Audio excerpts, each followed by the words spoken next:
صابری کی حیات سے۔ الحمدللہ رب العالمین والصلاة والسلام علی خاتم النبیین اما بعد فاعوذ باللہ من الشیطان الرجیم بسم اللہ الرحمن الرحیم الصلاة والسلام علیک یا رسول اللہ وعلی آلک واصحابک یا حبیب اللہ، الصلاة والسلام علیک یا نبی اللہ وعلی آلک واصحابک یا نور اللہ۔ FGN چینل کے ناظرین، سلسلہ ہے ایک حکایت ایک نصیحت۔ آپ جانتے ہیں اس سلسلے میں ہم آپ کو سبق آموز واقعات سناتے ہیں۔ ایک حکایت ہوتی ہے جو سبق آموز ہوتی ہے، پھر اس حکایت میں عبرت کے یوں تو بہت سارے مدنی پھول ہوتے ہیں جسے ہم نصیحت حاصل کر سکتے ہیں، لیکن بطور خاص اپنے ناظرین کو ہم ایک نصیحت کی طرف لے کر جاتے ہیں، پھر اس نصیحت سے کچھ مدنی پھول بھی آپ کے سامنے بیان کرتے ہیں، کچھ قرآن کی آیات، کچھ احادیث مبارکہ آپ کو سناتے ہیں، کچھ روایات آپ کے سامنے بیان کی جاتی ہیں، تاکہ ہم جو نصیحت حاصل کرنا چاہتے ہیں وہ ہمارے سامنے بہت واضح ہو جائے، تاکہ نصیحت حاصل کرنا ہمارے لیے اور آسان ہو جائے۔ آج بھی ایک نصیحت آموز حکایت لے کر آیا ہوں۔ نصیحت آموز حکایت بھی سنیں گے، اس سے پہلے آئیے درود پاک کی فضیلت سے آغاز کرتے ہیں۔ سرکار مدینہ منورہ سردار مکہ مکرمہ صلی اللہ علیہ وسلم کا فرمان برکت نشان ہے، اے لوگو، بے شک بروز قیامت اس کی دہشتوں اور حساب کتاب سے جلد نجات پانے والا شخص تم میں سے وہ ہوگا جس نے مجھ پر دنیا کے اندر بکثرت درود پڑے ہوئے ہوں گے۔ صلو علی الحبیب صلی اللہ تعالی علی محمد صلی اللہ علیہ وسلم۔ FGN چینل کے ناظرین، حکایت سنیے۔ ایک صاحب کا بیان ہے کہ میں حضرت سیدنا زکریا ملتانی رحمۃ اللہ تعالی علیہ کے مزار پر سلام عرض کرنے کے لیے حاضر ہوا۔ فاتحہ کے بعد جب میں ان کے دربار سے لوٹنے لگا تو ایک شخص پر میری نظر پڑی جو مشغول دعا تھا۔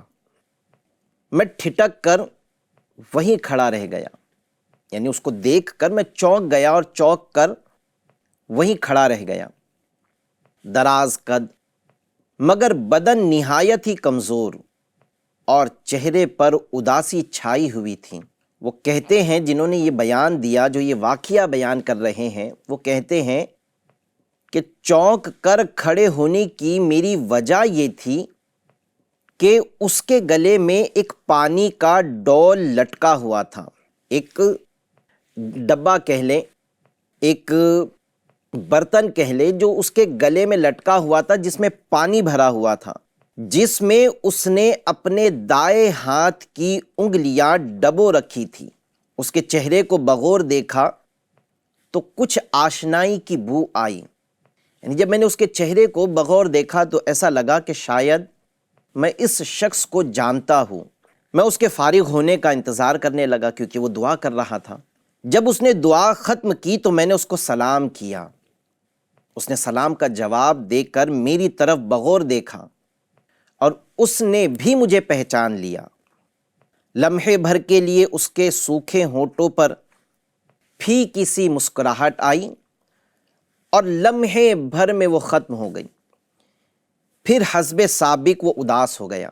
میں نے اس سے گلے میں پانی کا ڈول لٹکانے اور اس میں اپنے دائیں ہاتھ کی انگلیاں ڈبو رکھنے کی وجہ پوچھی، اس کا سبب دریافت کیا کہ تم نے ایسا کیوں کیا ہے۔ اس پر اس نے ایک آہ سرد دل پر درد سے کھینچتے ہوئے کہا کہ میری ایک چھوٹی سی پرچون کی دکان ہے، جس کو ہمارے یہاں کریانے کی دکان کہتے ہیں۔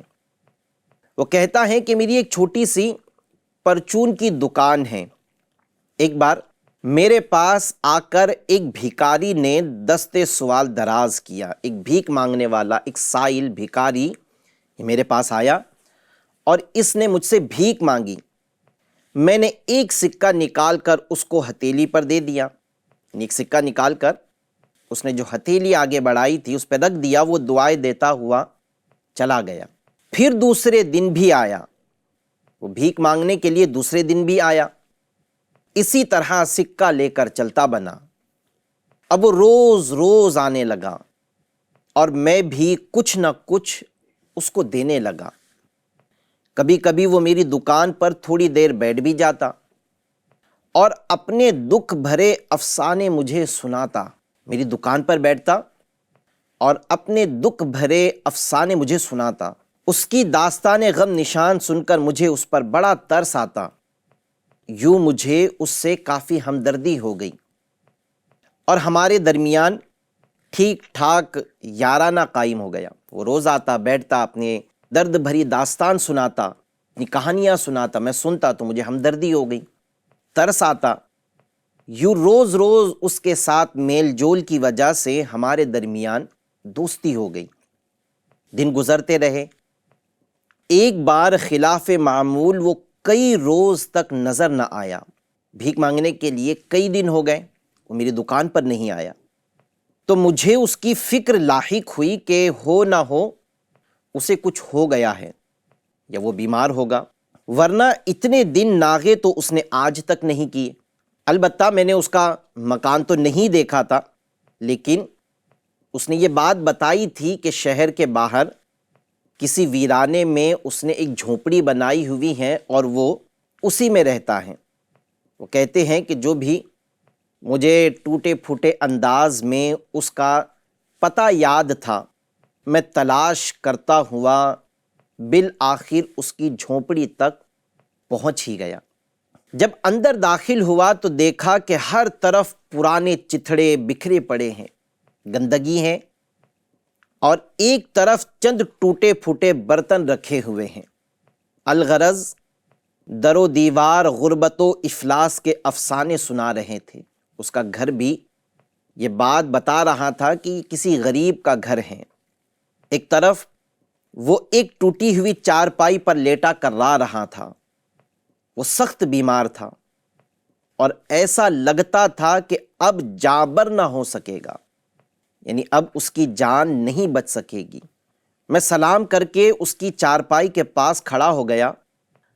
اس نے آنکھیں کھولی اور میری طرف دیکھ کر اس کی آنکھوں میں ہلکی سی چمک آئی کہ اس کا کوئی پہچان والا اس کے پاس آیا ہے. اس نے مجھے اشارہ کیا کہ میرے پاس بیٹھ جاؤ. میں بیٹھ گیا. بمشکل تمام اس نے لب کھولے اور مدھم آواز میں بولا، بھائی مجھے معاف کر دو کہ میں نے تمہیں دھوکہ دیا ہے. میں نے حیرت سے کہا، وہ کیسے اور وہ کیا دھوکہ دیا ہے؟ کہنے لگا کہ میں نے تم کو اپنے درد بھرے جتنے بھی افسانے سنائے ہیں، درد بھری جتنی بھی داستانیں کہی ہیں، سب من گھڑت ہے، سب جھوٹی تھی. اس میں ایک بھی بات سچی نہیں تھی، اور میں اسی طرح من گھڑت کہانیاں سنا سنا کر لوگوں سے بھیک مانگتا رہا ہوں. اب چونکہ بچنے کی بظاہر کوئی امید مجھے نظر نہیں آ رہی ہے، اس لیے میں تمہارے سامنے اپنے حقائق کو ظاہر کر رہا ہوں.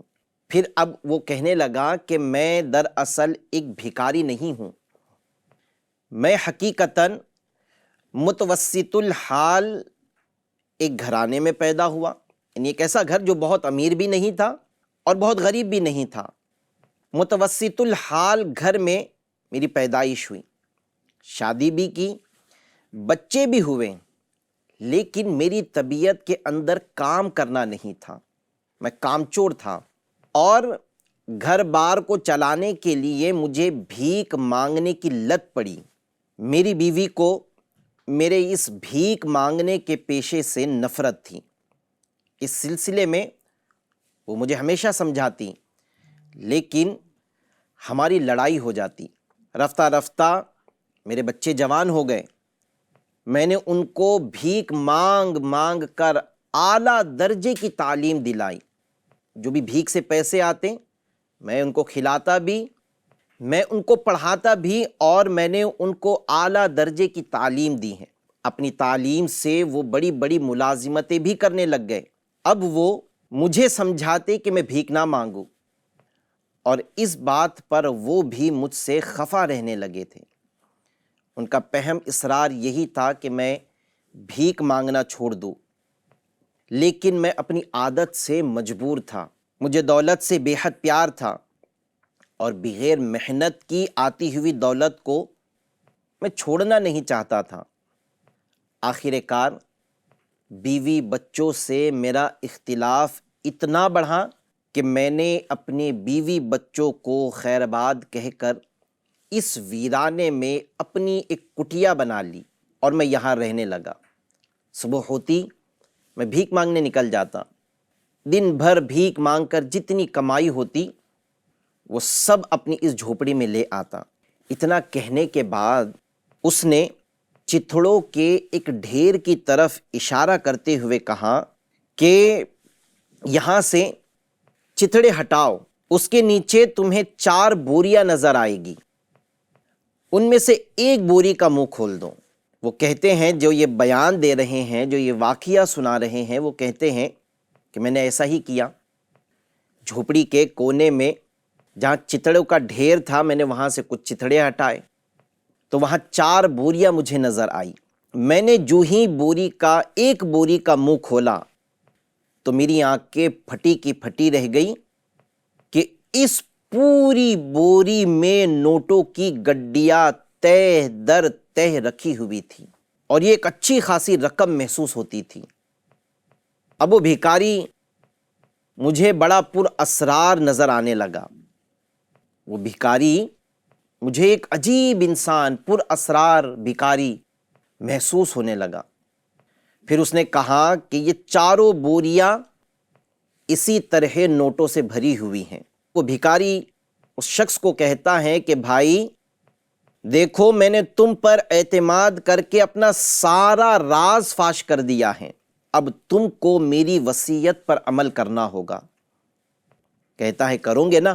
میں نے حامی بھر لی تو کہا کہ دیکھو، میں نے اس دولت سے بڑا پیار کیا ہے، اسی کی خاطر اپنا بھرا گھر اجاڑا، نہ کبھی اچھا کھایا، نہ عمدہ کبھی لباس پہنا، بس اسی کو دیکھ دیکھ کر میں خوش ہوتا رہا ہوں۔ پھر تھوڑا رک کر اس نے کہا کہ ذرا نوٹوں کی چند گڈیاں تو اٹھا کر لاؤ کہ انہیں تھوڑا میں پیار کر لوں، چوم لوں، آنکھوں سے لگا لوں۔ وہ شخص جو یہ واقعہ سنا رہے ہیں وہ کہتے ہیں کہ میں نے بوری میں سے چند گڈیاں نکال کر اس کی طرف بڑھا دی۔ اس کی آنکھوں میں وہ نوٹوں کی گڈیاں دیکھ کر ایک دم چمک آ گئی، اور اس نے اپنے کانپتے ہاتھوں سے میرے ہاتھ سے وہ نوٹوں کی گڈیاں لی اور اپنے سینے پر رکھ کر باری باری ایک ایک گڈی کو اٹھاتا جاتا، چومتا جاتا، ہر ایک گڈی کو چومتا، آنکھوں سے لگاتا جاتا اور کہتا جاتا کہ میری وصیت خاص وصیت ہے اور اس کو تمہیں پورا کرنا ہی پڑے گا، اور وہ یہ ہے کہ میری زندگی بھر کی یہ پونجی یعنی 4 نوٹوں کی بوریوں کو تمہیں کسی طرح میرے مرنے کے بعد میرے ساتھ قبر میں دفن کرنا ہوگا۔ یہ جو 4 نوٹوں کی بوریاں ہیں، انہیں جب میں مر جاؤں تو میرے ساتھ کسی طرح بھی اسے دفن کرنا ہوگا۔ وہ کہتے ہیں کہ میں نے وعدہ تو کر لیا کہ ٹھیک ہے، میں تمہاری قبر میں ان نوٹوں کی بوریوں کو بھی رکھوا دوں گا۔ وہ نہایت حسرت کے ساتھ نوٹوں کو چومتا جاتا اور یہ الفاظ کہتا جاتا کہ وصیت خاص وصیت ہے، اس پر تمہیں عمل کرنا پڑے گا۔ اور یہ کہتے کہتے اچانک اس کے حلق سے ایک خوفناک چیخ نکلی اور فضا کی پہنائیوں میں گم ہو گئی۔ میں خوف کے مارے تھر تھر کانپنے لگا۔ اس کا نوٹوں والا ہاتھ چارپائی کے نیچے ڈھلک گیا، نوٹ ہاتھوں سے گر پڑے اور اس کا سر دوسری طرف ڈھلک گیا۔ جب میں نے اسے دیکھا تو اس کا انتقال ہو چکا تھا۔ یہ واقعہ سنانے والے کہتے ہیں کہ میں نے جلد ہی اپنے آپ پر قابو پا لیا، اور جو اس کے سینے پر نوٹیں تھیں، جو ہاتھ ڈھلکنے کی وجہ سے نوٹوں کی گڈیاں جو زمین پر گر گئی تھیں، میں نے اسے اٹھایا، اکٹھے کیا اور ان نوٹوں کی گڈیوں کو اس بوری میں واپس ڈال دیے۔ بوری کا منہ اچھی طرح بند کر کے اس پر چتڑے ڈال کر ان بوریوں کو چھپا دیا۔ پھر چند آدمیوں کو ساتھ لے کر اس کی تکفین کے معاملات پورے کرنے لگا۔ اس کی جھوپڑی کی طرف چند آدمی لائے اور اسے غسل دینا، کفن پہنانا، یہ سارے معاملات کا اہتمام کرنے لگا۔ وہ کہتے ہیں کہ جب اس کی قبر کھودی جا رہی تھی تو کسی ہیلے سے میں نے قبر کھودنے والے سے اس کی قبر کو بڑی کھودنے کے لیے کہا، تاکہ حسب وصیت میں وہ 4 بوریاں اس کے ساتھ قبر میں دفن کر سکوں۔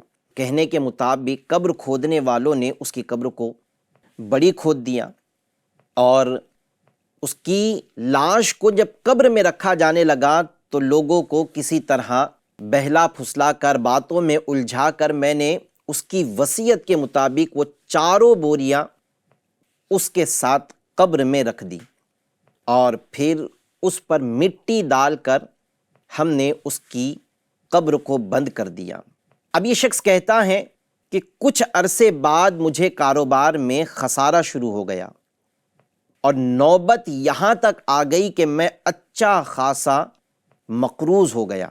قرض خواہوں کے تقاضوں نے میرے ناک میں دم کر دیا، ادائے قرض کی کوئی سبیل بن نہیں پڑ رہی تھی۔ ایک دن اچانک مجھے اپنا وہی پرانا پر اسرار بھکاری دوست یاد آ گیا، اور مجھے اپنی نادانی پر رہ رہ کر افسوس ہونے لگا کہ میں نے اس کی وصیت پر عمل کر کے اتنی ساری رقم اس کے ساتھ کیوں دفن کر دی، کیونکہ وہ رقم تو اسے قبر میں کوئی فائدہ نہیں پہنچائے گی۔ اگر وہ رقم میں رکھ لیتا تو میں مالدار ہوتا۔ مجھے جب بھی یہ بات یاد آتی تو میں افسوس کرتا کہ میں نے اتنی بڑی نادانی کیسے کر لی۔ یقیناً مرنے کے بعد اسے قبر میں اس کے مال نے کوئی نفع نہیں پہنچانا تھا۔ وہ یہی بات یاد کر کر کے افسوس کرتا۔ وہ کہتے ہیں کہ کچھ دنوں کے بعد جب میں اس چیز پر افسوس کرنے لگا تو شیطان نے مجھے مشورہ دیا کہ ابھی بھی کچھ نہیں بگڑا ہے، اگر تو اس کی قبر کو کھود دے تو تجھے مال کی وہ بوریاں پھر مل سکتی ہیں، وہاں قبر میں اب بھی وہ دولت سلامت ہوگی۔ میں نے کسی پر ابھی تک یہ راز ظاہر بھی نہیں کیا ہوں، ہیلا کر کے میں نے بوریاں تو قبر میں رکھ دی ہیں، وہ اب بھی قبر میں موجود ہوگی۔ شیطان مشورہ دیتا، وسوسہ ڈالتا کہ جا قبر کھود، بوریاں نکال لے۔ شیطان کے اس مشورے نے مجھے بہت ڈھارس بنائی، اور میں نے عزم کر لیا کہ خواہ کچھ بھی ہو جائے میں وہ نوٹوں کی بوریاں اس کی قبر سے نکال لوں گا۔ وہ کہتا ہے کہ اس مشورے پہ عمل کرنے کے لیے میں نے ایک رات کدال لی اور قبرستان پہنچ ہی گیا۔ میں اب اس کی قبر کے پاس کھڑا تھا، ہر طرف ہولناک سناٹا اور خوفناک خاموشی چھائی ہوئی تھی۔ میرا دل کسی نامعلوم خوف کے سبب زور زور سے دھڑک رہا تھا، اور میں پسینے میں شرابور ہو رہا تھا، جبکہ موسم سردی کا تھا، لیکن ایک نامعلوم خوف کی وجہ سے میرا بدن بھی کانپ رہا تھا اور میں پسینے میں شرابور تھا۔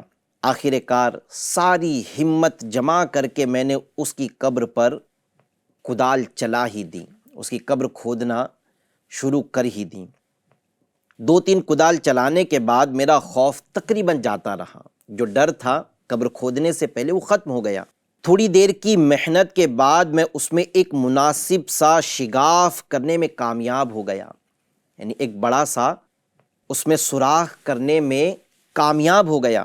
اب بس ہاتھ اندر بڑھانے ہی کی دیر تھی، لیکن میری ہمت پھر جواب دینے لگی۔ میں پھر خوف و ہراس میں مبتلا ہوا۔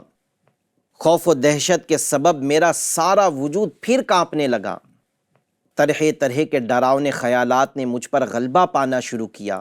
ضمیر بھی چلا چلا کر کہہ رہا تھا کہ لوٹ چلو اور مال حرام سے اپنی آخرت، اپنی عاقبت کو برباد مت کرو۔ لیکن بالآخر حرص و طمع غالب آئی اور قرض اتارنے کا جذبہ غالب آیا، اور مالدار ہو جانے کے سنہرے خواب نے ایک بار پھر ڈھارس بندھائی کہ اب تھوڑی سی ہمت کر لو، منزل مراد ہاتھ میں ہے، چند کدال چلانی ہے، بوریا ہاتھ آ جائے گی۔ دولت کے نشے نے مجھے انجام سے بالکل غافل کر دیا تھا، اور میں نے اپنا سیدھا ہاتھ قبر کے شگاف میں داخل کر دیا۔ وہ کہتے ہیں کہ ابھی میں بوری ٹٹول ہی رہا تھا کہ میرے ہاتھ میں انگارہ آ گیا۔ درد و کرب سے میرے منہ سے ایک زوردار چیخ نکل گئی اور قبرستان کے بھیانک سناٹے میں وہ گم ہو گئی۔ میں نے ایک دم اپنا ہاتھ قبر سے باہر نکالا اور سر پر پاؤں رکھ کر بھاگ کھڑا ہوا۔ میرا ہاتھ بری طرح اس انگارے سے جھلس چکا تھا اور مجھے سخت جلن ہوتی تھی۔ میں نے خوب رو رو کر بارگاہ خداوندی میں توبہ کی کہ میرے ہاتھ کی جلن چلی جائے، لیکن نہ گئی۔ اب تک بے شمار ڈاکٹروں، حکیموں کے ذریعے میں علاج کرا چکا ہوں، لیکن ہاتھ کی جلن آج تک نہیں گئی۔ وہ کہتے ہیں کہ ہاں، جب میں اپنے اس جھلسے ہوئے ہاتھ کو کسی پانی میں ڈال کے رکھتا ہوں تو مجھے اتنے وقت تک کے لیے آرام ملتا ہے۔ بس اسی لیے میں نے اپنے گلے میں ایک پانی کا ڈول لٹکایا ہوا ہے اور اپنا سیدھا ہاتھ اس میں ڈالے رکھتا ہوں، اپنے سیدھے ہاتھ کی انگلیاں اس میں ڈبوئے رکھتا ہوں تو مجھے کچھ آرام ملتا ہے۔ یہ کہنے کے بعد وہ روتا ہوا میرے سامنے سے چلا گیا۔ جو یہ واقعہ سناتے ہیں وہ کہتے ہیں کہ جب وہ گیا تو مجھے اللہ تبارک و تعالیٰ کا قرآن پاک پارہ 30 سورہ تکاثر کی آیت نمبر 1 اور 2 میں جاری فرمان باری تعالیٰ یاد آیا۔ اللہ پاک فرماتا ہے، بسم اللہ الرحمن الرحیم، الہاکم التکاثر حتی زرتم المقابر۔ یعنی وہ کہتے ہیں کہ مجھے یہ آیت مبارکہ اور فرمان باری تعالیٰ یاد آیا۔ ترجمہ کنز الایمان، اللہ کے نام سے شروع جو نہایت مہربان رحم والا، تمہیں غافل رکھا مال کی زیادہ طلبی نے، یہاں تک کہ تم نے قبروں کا منہ دیکھا۔ میرے پیارے پیارے اسلامی بھائیوں، یہ ایک بڑی طویل حکایت میں نے آپ کے سامنے بیان کی۔ عبرت کے بہت سارے مدنی پھول ہیں جس سے نصیحت حاصل کی جا سکتی ہیں، لیکن چونکہ سلسلہ ہے کہ ایک حکایت سے ہم صرف ایک نصیحت کی طرف اپنے ناظرین کو لے کر چلتے ہیں۔ اس حکایت سے ایک نصیحت جس کی طرف میں آپ کی توجہ دلانا چاہتا ہوں وہ یہ ہے کہ مال حرام کسی کے لیے نہ دنیا میں فائدہ مند ہے، نہ مال حرام قبر میں فائدہ مند ہے، نہ مال حرام انسان کی قبر و آخرت میں فائدہ مند ہے، بلکہ مال حرام سے کیا جانے والا صدقہ بھی مقبول نہیں، قبول نہیں کیا جاتا۔ اللہ کے پیارے حبیب صلی اللہ علیہ وسلم فرماتے ہیں کہ جو شخص حرام مال کماتا ہے اور پھر صدقہ کرتا ہے اس سے قبول نہیں کیا جائے گا، اس سے وہ صدقہ قبول نہیں کیا جائے گا، اور اس سے خرچ کرے گا تو اس کے لیے اس میں برکت نہ ہوگی، اور اسے اپنے پیچھے چھوڑے گا تو یہ اس کے لیے دوزخ کا زاد راہ بن جائے گا، یہ اس کے لیے دوزخ کا زاد راہ ہوگا۔ ایک حکایت کے اندر شیطان نے یہ بات بتائی ہے کہ جب میں کسی پر بخل کا جال ڈالنے میں کامیاب ہوتا ہوں تو اس کا یہ ذہن بناتا ہوں کہ تیرے پاس مال بہت کم ہے، جس کی وجہ سے انسان حلال کی بجائے حرام کمانے کی طرف آ جاتا ہے، پھر وہ اللہ کی راہ میں خرچ کرنے سے بھی بخل کرتا ہے۔ جب شیطان کسی پر بخل کا جال ڈالتا ہے تو انسان کا یہ ذہن بناتا ہے کہ تیرے پاس مال بہت کم ہے، وہ حرام طریقے سے مال کما لے، آسانی سے مال مل جائے گا، بہت مال ملے گا۔ شیطان اس طرح ذہن بناتا ہے، پھر انسان اپنی ضروریات کو پورا کرنے کے لیے حرام مال کی طرف ہاتھ بڑھاتا ہے، اور اس کا وبال کیا ہے؟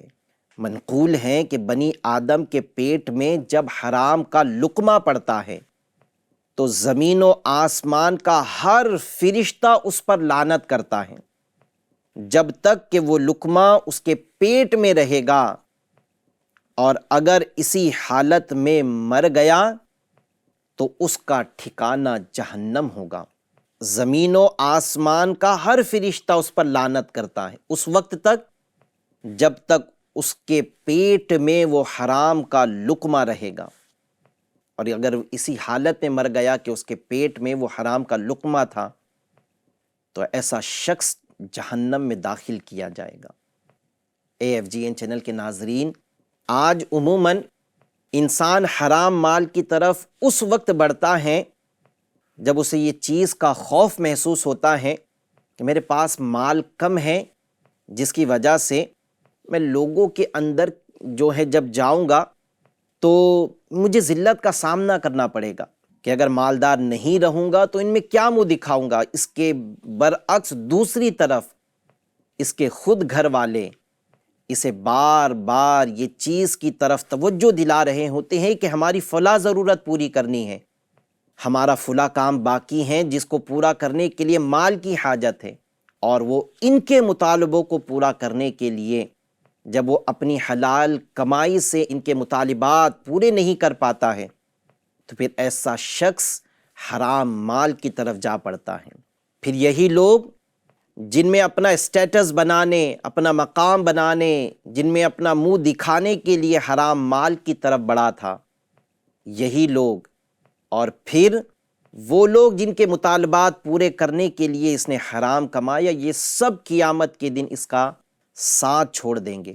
میں آپ کو 2 روایت سناتا ہوں جس سے یہ بات ہمارے سامنے اور واضح ہوگی کہ حرام مال کمانا یہ انسان کو ایسے برباد کر دے گا کہ وہ کہیں بھی منہ دکھانے کے لائق نہیں رہتا، اور ذلت و رسوائی کا منہ دیکھنا پڑ سکتا ہے۔ اور جن کے لیے کر رہا ہے ان کے بارے میں ہے کہ مرد سے تعلق رکھنے والے لوگوں میں سب سے پہلے اس کی زوجہ اور اس کی اولاد کا نمبر آتا ہے، مگر یہ سب یعنی بیوی بچے قیامت میں اللہ کی بارگاہ میں عرض کریں گے، اے ہمارے رب، ہمیں اس شخص سے ہمارا حق لے کر دیں، کیونکہ اس نے کبھی ہمیں دینی امور نہیں سکھائے اور یہ ہمیں حرام کھلاتا تھا جس کا ہمیں علم نہیں تھا۔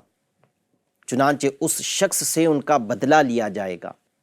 ایک اور روایت میں ہے کہ بندے کو میزان کے پاس لایا جائے گا، فرشتے پہاڑ کے برابر اس کی نیکیاں لائیں گے تو اس سے اس کے عیال کی خبر گیری اور خدمت کے بارے میں سوال ہوگا، اور مال کے بارے میں پوچھا جائے گا کہ کہاں سے حاصل کیا اور کہاں خرچ کیا، حتیٰ کہ اس کے تمام اعمال ان کے یعنی اس کے گھر والوں کے مطالبات میں خرچ ہو جائیں گے، اور اس کے لیے کوئی نیکی باقی نہیں رہے گی۔ اس وقت فرشتے آواز دیں گے کہ یہ وہ بد نصیب شخص ہے جس کی نیکیاں اس کے اہل و عیال لے گئے اور وہ اپنے اعمال کے ساتھ آج گروی ہیں۔ جن پڑوسیوں، جن رشتہ داروں، ماں باپ، بال بچوں کے لیے ہم حرام کی طرف بڑھتے ہیں، یہی قیامت کے دن ہماری نیکیاں لے جائیں گے اور یہ دعویٰ کریں گے کہ ہمارا باپ، ہمارا کفیل ہمیں حرام کھلاتا تھا، ہمیں نہیں پتا تھا، پھر نیکیاں لے جائیں گے۔ اے میرے FGN چینل کے ناظرین، میں یہ نہیں کہتا کہ مال نہ کمائے، گھر والوں کی جو جائز خواہشات ہے اسے پورا کرے، لیکن ان کی خواہشات کو پورا کرنے کے لیے حرام مال کی طرف اپنا ہاتھ نہ بڑھائے، حلال کمائی جتنی آتی ہیں اس پر گزارا کرے، گھر والوں کا ذہن بنائے، اگر ان سے اپنی خواہشات اور اپنے گھر والوں کے مطالبات پورے نہیں ہوتے صبر کرے اور گھر والوں کو صبر کا ذہن دے، کیونکہ حرام مال صرف وبال ہی وبال لاتا ہے۔ ایک تو حکایت اور بہت ساری روایت بھی عرض کر دی جس سے یہ بات ہم سمجھ سکتے ہیں کہ حرام مال مال وبال دنیا میں بھی، قبر میں بھی اور آخرت میں بھی مال وبال ہیں۔ اللہ پاک ہم سب کو عمل کرنے کی توفیق عطا فرمائے اور ہمیں حرام سے بچتے ہوئے حلال روزی پر قناعت کرنے کی اللہ پاک ہم سب کو توفیق عطا فرمائے۔ FGN چینل کے ناظرین، حکایت بھی مکمل ہوئی، نصیحت کے مدنی پھول بھی مکمل ہوئے۔